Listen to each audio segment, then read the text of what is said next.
हाँ तो देखिए, अब आगे बढ़ते हैं कैप्लर्स लॉ। तो कैप्लर्स लॉ देखिए, आपने कैप्लर का नाम सुना होगा। तो देखिए इस कैप्लर्स लॉ, इस कहानी के पीछे, इस स्टोरी के पीछे कहानी है। कहानी ऐसे है कि जब उस टाइम की बात है, जब ये डिसाइड नहीं था, या फिर ये लोगों को पता नहीं था, या फिर लोगों का एक मत नहीं था इस बात पे कि अर्थ घूमती है सन के अराउंड, या फिर सन घूमता है अर्थ के अराउंड। उस समय की बात है, उस समय पे एक साइंटिस्ट हुआ करते थे, टाइको ब्राहे।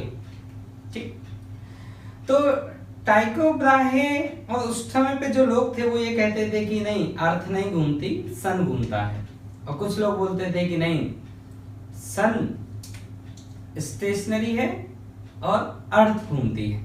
ठीक, तो आपको याद होगा कि जो गैलीलियो है, गैलीलियो ये बोलते थे कि नहीं, आपकी जो अर्थ है वो अर्थ घूमती है। तो ऐसा स्टोरी है कि गैलीलियो की पिटाई कर दी गई थी इस बात पे कि अर्थ घूमता है, इस बात पे ऐसा गैलीलियो ने बोला। उस चक्कर में गैलीलियो को पीट दिया, क्योंकि लोग क्या मानते थे, लोग तो मानते थे कि अर्थ नहीं घूमती, कौन घूमता है, सन घूमता है। ठीक, तो उस समय पे एक बंदा था जिसका नाम था कोपरनिकस। तो कोपरनिकस ने सबसे पहले सोलर सिस्टम का डायग्राम बनाया था। और उसने जो डायग्राम बनाया था ना, वो किस तरह से बनाया था मैं आपको बना के दिखा रहा हूं। उसने क्या किया था, ऐसे सेंटर पे एक पार्टिकल दिखाया था और ऐसे ऑर्बिट्स में एक पार्टिकल दिखाए थे। ऐसे ऑर्बिट्स दिखाई थी उसने, और इन ऑर्बिट्स में ऐसे पार्टिकल उसने दिखाए थे। अब टोटल 7 8 9 जितने भी हैं उतने उसने दिखाए थे, लेकिन उसने नाम नहीं लिखा था किसी का कि ये सन है, ये अर्थ है, ये प्लैनेट, मतलब ये जुपिटर, ऐसे नाम नहीं लिखा था। क्यों नाम नहीं लिखा था? क्योंकि लोग उस बात को मानते ही नहीं थे कि आपका सन स्टेशनरी है, अर्थ घूम रहा है। लोग क्या मानते थे, अर्थ स्टेशनरी है, बाकी चीजें घूम रही, लोग ऐसा मानते थे। तो कोई अगर आपसे पूछे कि सोलर सिस्टम का पहला डायग्राम किसने बनाया था, तो कोपरनिकस ने बनाया था। उसकी खास बात ये थी, उसमें उसने प्लैनेट का, सन का नाम नहीं लिखा था, बस ऐसे ज्योमेट्रिकल रिप्रेजेंटेशन था। उस टाइम पे समझने वाले समझ रहे थे कि कोपरनिकस कहना क्या चाह रहे हैं, लेकिन वो खुलेआम नहीं कह सकते थे, क्योंकि लोग उसके फेवर में थे। ठीक, तो उस टाइम पे क्या हुआ कि जो टाइको ब्राहे ने, जब इन लोगों की आपस में जब मीटिंग होती थी, तो टाइको ब्राहे ने एक सजेशन दिया कि आप ऐसा करिए। देखिए, ऐसे तो ये मुद्दा सुलझने वाला है नहीं कि अर्थ घूम रहा है, सन घूम रहा है। तो आप क्या करिए, ऑब्जर्वेशन लीजिए प्लैनेट्स का, ऑब्जर्वेशन लीजिए, फिर उनका ट्रेजेक्ट्री को देखिए कि उनका ट्रेजेक्ट्री कैसा है, और उससे आप ये पता करने की कोशिश करिए कि सन के अराउंड सब लोग घूम रहे हैं या अर्थ के अराउंड सब लोग घूम रहे हैं। मतलब पहले ऑब्जर्वेशन लीजिए, ट्रेजेक्ट्री पता करिए। अब उन्होंने ये सजेशन तो दे दिया, अब इस काम को करे कौन? तो टाइको ब्राहे खुद इस काम को किया। तो वो एक आयरलैंड पर रहने लग गए, उस आयरलैंड का भी मुझे नाम याद नहीं है। तो एक आयरलैंड पर रहने लग गए और अपने लगभग 20-25 साल तक ये जिंदगी भर यही काम किए। मतलब 20-25 साल का जो लाइफ टाइम था उसमें यही काम किए, रोज ऑब्जर्वेशन लेते थे, हर प्लैनेट का पोजीशन मेजर करते थे। और इन्होंने बहुत बड़ी टेबल्स बनाई, टेबल्स में पोजीशन से लिखी, सारा डाटा उन्होंने लिखा कि किस प्लैनेट का किसके रिस्पेक्ट में क्या पोजीशन है, क्या पोजीशन है। और ये इनका काम चल रहा था। अचानक क्या हुआ, ये मर गए, टाइको ब्राहे की डेथ हो गई। अब टाइको ब्राहे को थोड़ी पता था कि मैं कल मेरी डेथ हो जाएगी तो मैं टेबल को एनालाइज करके चला जाऊं, वो पता थोड़ी होता कि कल मैं मर जाऊंगा। टाइको ब्राहे मर गए। अब जब टाइको ब्राहे की डेथ हो गई तो अब समस्या खड़ी हो गई कि टाइको ब्राहे ने 20-25 साल से जो टेबल तैयार करी हैं, जो प्लैनेट्स का पोजीशन नोट डाउन किया है, उसको अब एनालाइज कौन करे? क्योंकि बहुत ज्यादा टेबल हो गई। 20-25 साल अगर कोई आदमी मन लगा के काम करे, मन लगा के टेबल बनाए, वैसे टेबल जैसे अपन तो लेबोरेटरी में 4-5 एंट्री लिखने में ही थक जाते हैं, लेकिन उसने जिंदगी के 25 साल तक टेबल बनाई, पोजीशन लिखी। अब कहानी ये थी कि इसको एनालाइज कौन करे? तो जो ये कैप्लर थे, ये उस समय के बहुत अच्छे मैथमेटिशियन आदमी थे, इनका मैथ्स बहुत अच्छा था, उस समय के बहुत अच्छे मैथ्स के आदमी थे। तो लोगों ने इन कैप्लर को बोला कि देखिए, टाइको ब्राहे तो रहे नहीं जिन्होंने ये टेबल तैयार करी, तो ये टेबल का डाटा है, और अगर आप इससे कुछ एनालाइज करके हमें बता पाए तो अच्छी बात है, और अगर आपने एनालाइज नहीं कर पाए तो हमारा डाटा बेकार जाएगा, और उस आदमी का मेहनत है 20-25 साल का। तो फिर कैप्लर ने इस डाटा को एनालाइज किया, और इस डाटा को एनालाइज करके कैप्लर ने 3 लॉ दिए। वो ये 3 लॉ है, ठीक है। तो मेहनत टाइको ब्राहे की थी, इसकी भी मेहनत थी, इसने मैथमेटिकल एनालिसिस किया। पहला एनालिसिस इसने ये किया उस डाटा से कि each planet move around sun in elliptical orbit with sun at its one of the focus. आप जानते हैं एलिप्स के दो फोकस होते हैं, तो जो सन है उसको किसी एक फोकस पे मानिए और आपका जो प्लैनेट है वो उस इलिप्टिकल पाथ पर चलेगा। पहला ये था।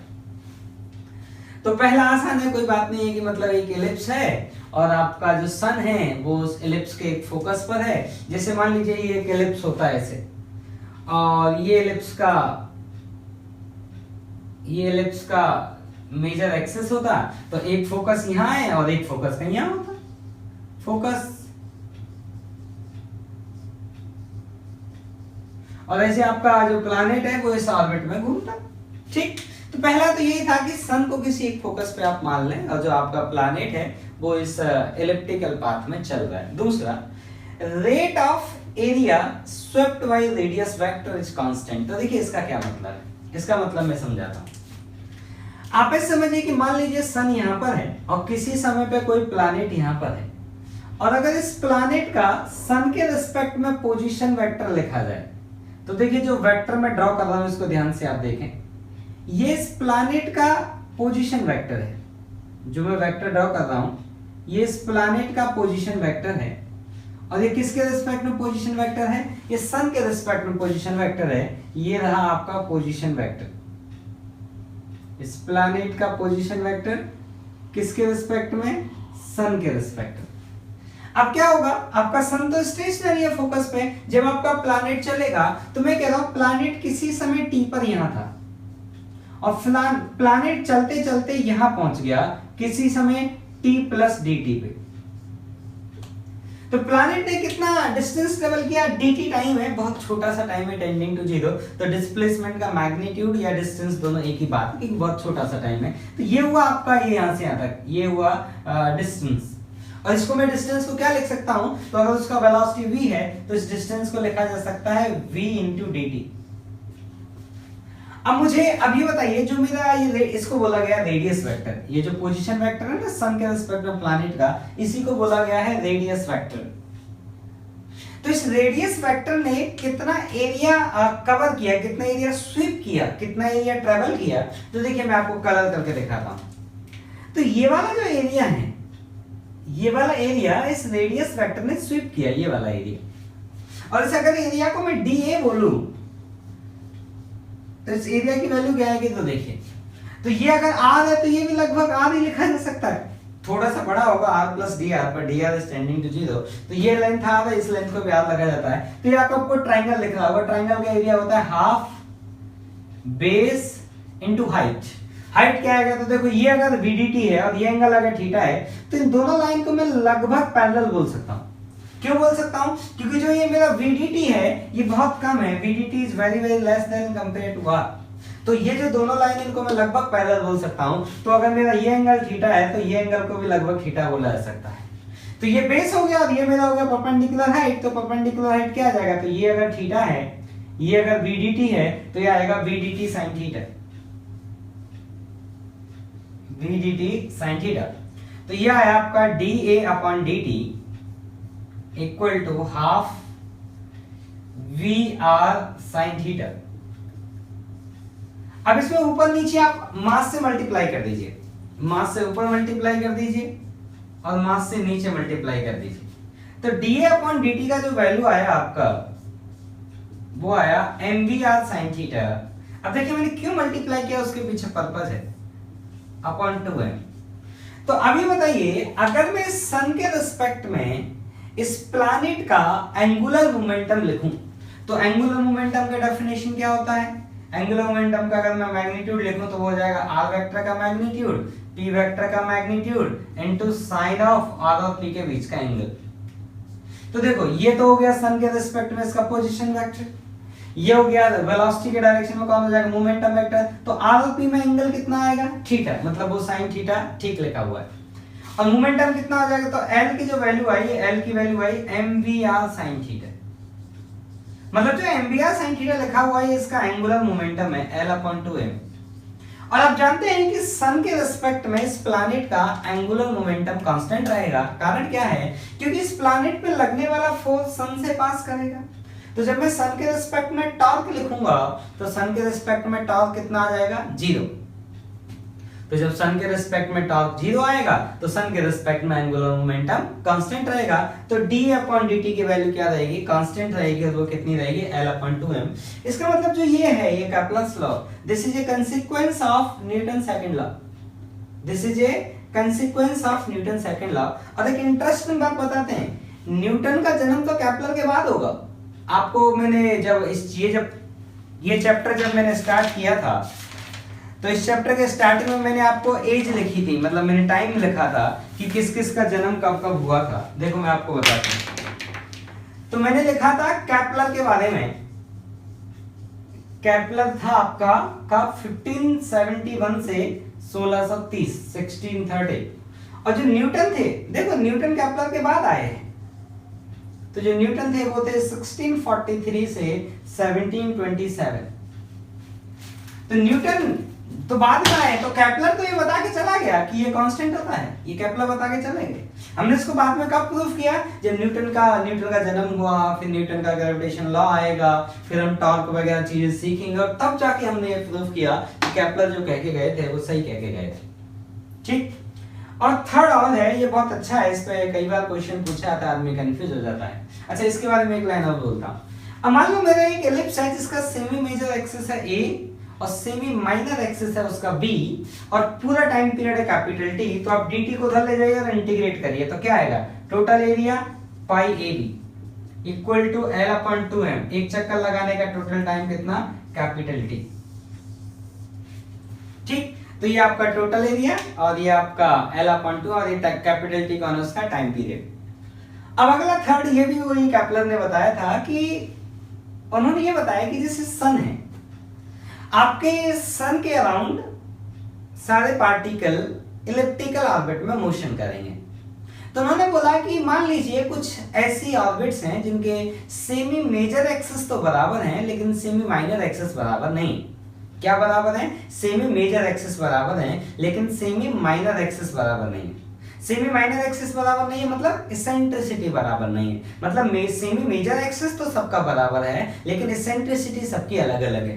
तो इन्होंने बोला कि इसेंट्रिसिटी भाड़ में जाए, जो टाइम पीरियड होता है, वो टाइम पीरियड जो होता है वो सिर्फ सेमी मेजर एक्सिस पर डिपेंड करता है, इसेंट्रिसिटी पर डिपेंड नहीं करता। या फिर दूसरे शब्दों में बोले, सेमी मेजर एक्सिस पर डिपेंड करता है, सेमी माइनर एक्सिस पर डिपेंड नहीं करता। मतलब सेमी माइनर एक्सिस कितनी भी हो, इस बात से हमें टाइम पीरियड को मतलब नहीं है, ऐसा उन्होंने बताया। और एक इंटरेस्टिंग रिजल्ट और है कि जो सिस्टम का जो टोटल एनर्जी होता है, जो मैंने यहाँ लिखा है कि total energy of sun and planet, मतलब सन है और सन के अराउंड इलिप्टिकल ऑर्बिट में आपके प्लैनेट चक्कर काट रहे हैं, तो इस सिस्टम का जो काइनेटिक एनर्जी है, जो पोटेंशियल एनर्जी है, वो कांस्टेंट रहता है क्योंकि सिस्टम में कोई भी डिसिपेटिव फोर्स नहीं है, सब कंजर्वेटिव फोर्स है, तो काइनेटिक प्लस पोटेंशियल कांस्टेंट रहता है। और ये जो टोटल एनर्जी है, इसकी भी खास बात है, ये टोटल एनर्जी भी इसेंट्रिसिटी पर डिपेंड नहीं करती, सिर्फ किस पर डिपेंड करती है, सेमी मेजर एक्सिस पर। किसके बराबर होती है, g mass of sun small m upon 2 है। ठीक। या फिर दूसरे शब्दों में बोले तो सेमी मेजर एक्सिस पर डिपेंड करती है, सेमी माइनर एक्सिस पर डिपेंड नहीं करती, तो only depend on semi major axis. ये बहुत अच्छा रिजल्ट है, इनको याद रखिएगा, मैं क्लियरली बोल रहा हूँ। सेमी माइनर एक्सिस कितनी भी हो फर्क नहीं पड़ता, मतलब सेमी माइनर एक्सिस को हम मेजर एक्सिस के बराबर ले लें तो हाँ, तो भी ये रिजल्ट वैलिड है क्योंकि फर्क ही नहीं पड़ता सेमी माइनर एक्सिस कितनी हो। और अगर semi minor axis semi major axis के बराबर हो जाए तो वो हो जाता है सर्कुलर पाथ। इसका मतलब सेमी मेजर एक्सिस के बराबर सर्कल का एक सर्कुलर पाथ मान के आप कैलकुलेशन कर लेना किसका, टाइम पीरियड का, टोटल एनर्जी का, उतना ही आंसर आएगा जितना इलिप्टिकल ऑर्बिट में आता। ठीक है, तो ये आपका ये वाला पार्ट हो गया थर्ड लॉ से रिलेटेड। ठीक। अब देखिए मैं आपको इसमें कुछ चीजें और बताता हूं, इसमें कुछ चीजें मैं आपको और बताता हूं। ठीक। तो ये सब आपने देख लिया, इसको मैं हटा देता हूं।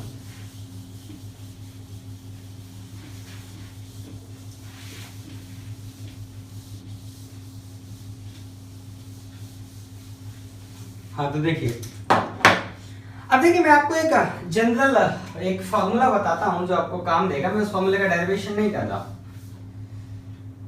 पहली बात तो जैसे मान लीजिए एक ये इलिप्टिकल ऑर्बिट है, ये मान लीजिए एक इलिप्टिकल ऑर्बिट है।